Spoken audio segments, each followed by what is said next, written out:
एक बड़े शहर में रमेश चंद्र नाम का एक बहुत धनी व्यापारी रहता था। उसके पास दौलत की कोई कमी नहीं थी, पर उसकी सबसे बड़ी चिंता उसका इकलौता बेटा विकास था। विकास ने कभी मेहनत का मतलब नहीं समझा था। वह दिन रात दोस्तों के साथ घूमता, महंगे शौक पूरे करता और पिता के पैसे को पानी की तरह बहाता था। रमेश चंद्र जी ने उसे कई बार समझाया, पर विकास पर कोई असर नहीं होता था। उसे लगता था कि पैसा तो पेड़ पर उगता है। एक दिन रमेश चंद्र जी ने विकास को सबक सिखाने की ठान ली।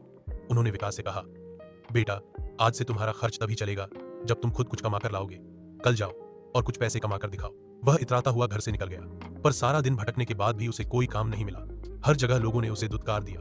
थका हारा, भूखा प्यासा, वह शाम को घर लौटा और पिता के पैरों में गिरकर बोला, पिताजी, पैसा कमाना बहुत मुश्किल है। मैंने आज तक कभी इतनी मेहनत नहीं की और मुझे कुछ भी नहीं मिला। रमेश चंद्र जी ने उसे उठाया और कहा, ठीक है, एक आखिरी मौका देता हूँ। कल जाओ और सिर्फ 1 रुपया कमा कर लाओ। अगले दिन विकास फिर निकला। बहुत भटकने के बाद उसे एक मजदूर मिल गया, जिसने उससे थोड़ी देर बोरी उठवाने का काम करवाया। पसीने से लथपथ और हाथ पैर दुखते हुए विकास को 1 रुपया मिला। उस 1 रुपये में उसे अपनी मेहनत का दर्द और संतोष दोनों महसूस हो रहा था। घर आकर उसने गर्व से वह 1 रुपया पिता के हाथ में रखा।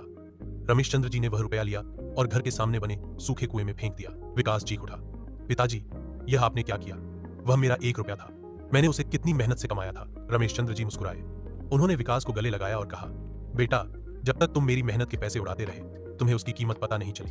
आज जब तुमने खुद मेहनत करके 1 रुपया कमाया, तो तुम्हें उसका दर्द और महत्व समझ आया। याद रखना, पैसा बहुत मेहनत से कमाया जाता है, उसे कभी व्यर्थ मत गंवाना। इस घटना के बाद विकास पूरी तरह बदल गया। उसने पैसे की अहमियत समझी और एक जिम्मेदार इंसान बनकर पिता के कारोबार में हाथ बटाने लगा।